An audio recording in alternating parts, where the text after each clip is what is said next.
entrepreneurs cherchent de la relève, donc n'arrivent pas à trouver des jeunes. C'est quoi votre truc ? C'est quoi votre truc aujourd'hui avec un événement à ne pas manquer du 21 au 26 novembre prochain à Beaulieu, Lausanne, le salon des métiers et de la formation qui s'impose comme la plateforme incontournable pour les jeunes en quête d'orientation professionnelle. Offrant un panorama de plus de 500 parcours de formation et de métiers, ce carrefour de l'orientation professionnelle réunit près de 100 associations et entreprises dévoilant un éventail de 250 professions aux élèves de fin de scolarité et aux personnes à la recherche d'un emploi ou d'une orientation avec une approche enrichie par des solutions virtuelles adaptatives. On va en parler dans un instant, même tout de suite, avec Nathaël Hanvin qui est avec moi ce matin. Bonjour et bienvenue. Bonjour, merci. Vous êtes directeur du Salon des métiers. Merci d'être là pour répondre à cette édition 2023 de ce salon qui ouvre ses portes la semaine prochaine. Là, vous êtes, on peut le dire, en train de finaliser les préparatifs de cette édition qui s'annonce une belle édition. Alors tout à fait, effectivement, nous, le montage, on le commence déjà aujourd'hui avec l'arrivée des tout premiers stands, des gros stands. On a des stands qui font jusqu'à 600-700 mètres carrés, qui nécessitent un montage d'une semaine. Et voilà, une semaine de préparation pour que mardi prochain, on puisse ouvrir le salon. Alors, comment faire pour choisir son métier ? C'est venir au salon des métiers, c'est ça l'idée, hein ? Oui, alors effectivement, le salon s'adresse avant tout aux jeunes qui sont face au choix de la profession. Donc, la plupart viennent avec les classes durant la semaine et reviennent avec les parents le week-end. Et effectivement, dans le cadre du salon, vous avez la possibilité d'avoir un grand nombre d'informations sur les profils des métiers, sur les nouveautés dans le monde professionnel.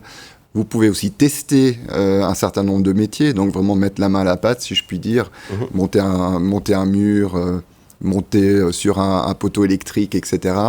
Et vous pouvez aussi poser vos questions.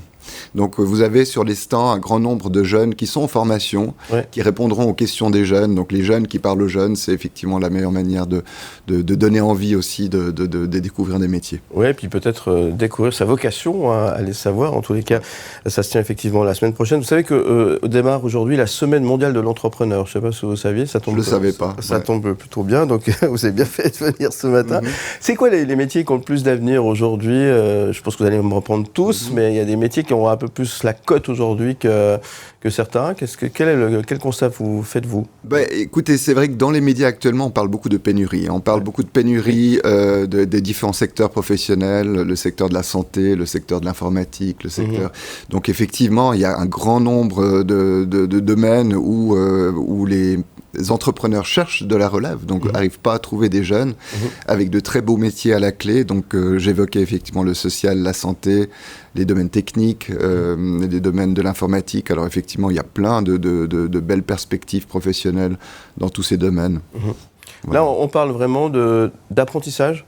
Alors, le salon présente les formations de type initial, mais aussi les formations continues et les formations supérieures. Donc, on a les associations professionnelles qui présentent les apprentissages, mais aussi les brevets, par exemple, les formations supérieures.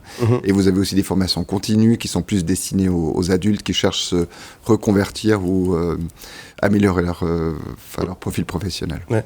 Alors, vous avez donné quelques exemples. Il y a des métiers où vraiment ils cherchent de la main-d'œuvre, si je puis dire. Je ne sais pas si c'est le bon terme, où ils cherchent vraiment des forces. Il y a vraiment des métiers aujourd'hui qui ont peine à trouver justement une relève. Oui, alors absolument. Mais effectivement, c'est un peu le reflet des plus gros stands sur le salon. Vous avez le stand, par exemple, des experts maison qui regroupe tous les métiers du bâtiment. Oui. Et là, il y a un réel problème de relève, notamment chez les maçons, mais aussi chez les ébénistes, etc. Vous avez les métiers de l'informatique, avec le groupe roman de l'informatique, où là, il y a vraiment un réel problème de relève également. Oui.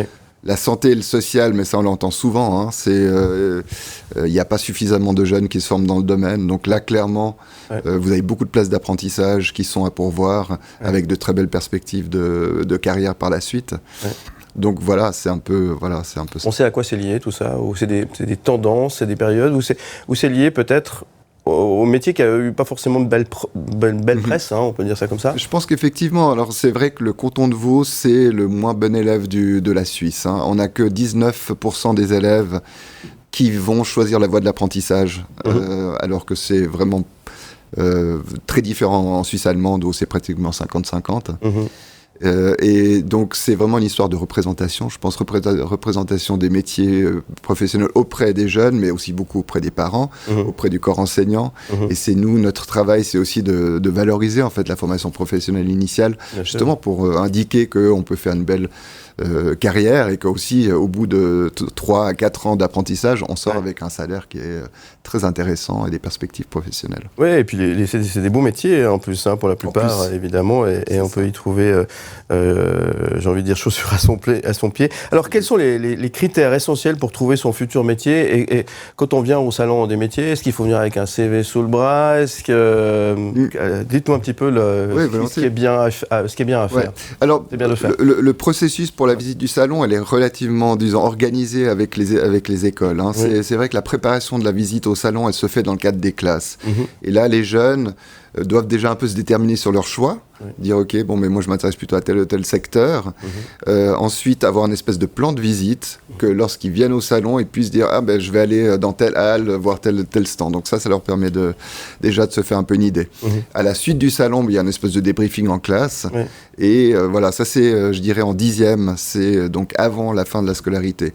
En fin de scolarité, l'objectif est un peu différent. Là, il faudra se déterminer où est-ce que je voudrais postuler.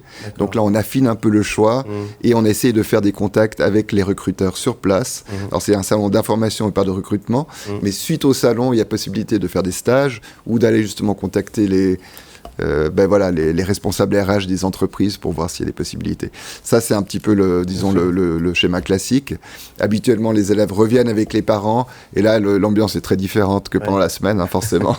Et là, les parents, ils ont aussi leur mot à dire et c'est vrai que c'est le samedi et le dimanche, là, on a des pics d'affluence avec justement les jeunes et les parents. C'est du pain béni, tout le monde est calme, c'est bien ordonné, alors qu'en classe, parfois, on peut assister à des débordements, si je puis dire. Parce que c'est pas évident hein, quand on a cet âge-là de savoir dans quelle branche partir. On n'a peut-être pas encore bien défini ce qu'on veut faire. C'est pas forcément évident. Et là, ça permet effectivement de se faire une idée précise de ce que pourrait être son avenir. Très bien. Alors, on peut venir comme ça. Est-ce qu'il faut réserver à l'avance? Quelle est la manière de faire idéale pour pouvoir venir au salon des métiers et de la formation? Alors, le salon des métiers et de la formation a lieu donc du mardi 21 au dimanche 26 à Beaulieu à Lausanne. L'entrée est gratuite, il est ouvert tous les jours de 8h à 17h. Vous pouvez venir quand vous voulez, avec une ouverture plus tardive le week-end. Là, c'est de 9h à 17h. D'accord. Mais c'est entrée gratuite, entrée libre. Donc, très bien, merci, on vous souhaite plein de succès pour cette édition 2023. Merci beaucoup Nathaël Hanvin. Je rappelle que vous êtes directeur du Salon des métiers de la formation et que l'événement se déroule, on l'a dit, on rappelle les dates. Du 21 au 26 novembre à Beaulieu-Lausanne. C'est noté, merci, belle édition et à bientôt sur AM et sur Canal+. Un grand merci à vous, bonne journée. Au revoir.